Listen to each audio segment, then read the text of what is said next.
ایک صحابی آئے، یا رسول اللہ میرا پڑوسی ہے، اس کی کھجور ایسے ٹیڑھی ہو کر میرے گھر میں چند اس کی شاخیں ہیں، ان پہ پھل لگتا ہے، وہ ٹوٹ کے گرتا ہے، میرے بچے اٹھا لیتے ہیں، ہم غریب ہیں، وہ بھاگا بھاگا آتا ان کے منہ سے کھجور نکال لیتا ہے، اس کو کہیں کہ بچوں پر اتنی زیادتی نہ کرے۔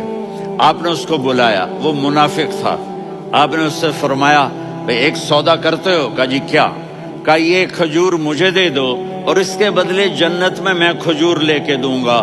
وہ کہنے لگا یا رسول اللہ یہ اصل میں میرے بچوں کو بہت پسند ہے، کوئی اور کھجور ہوتی میں دے دیتا، یہ تو میری معذرت ہے۔ وہ تو منافق تھا، وہ اٹھ کے چلا گیا۔ ایک صحابی بیٹھے تھے،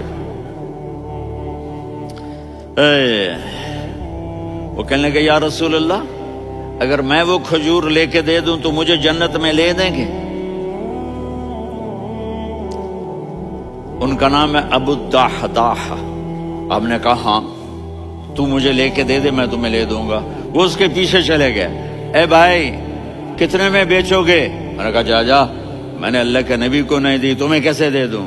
کہا اچھا بھائی منہ سے بول کتنے لینے ہیں؟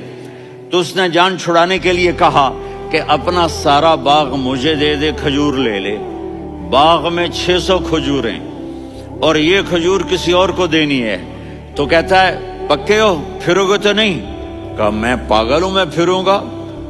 مجھے 600 کھجوروں کا باغ مل رہا ہے۔ انہوں نے کہا ڈن، کھجور میری باغ تیرا۔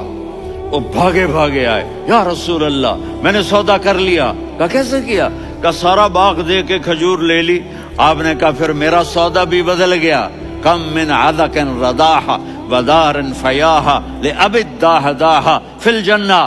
میرے ساتھی میں اپنی آنکھوں سے دیکھ رہا ہوں کہ اللہ نے تیرے لیے جنت میں ایک گھر نہیں محل بنا دیے سینکڑوں، اور ایک باغ نہیں ہزاروں باغ تیرے لیے تیار کر دیے۔ یہ ہے ایمان کی نشانی، یہ ہے محبت کی نشانی۔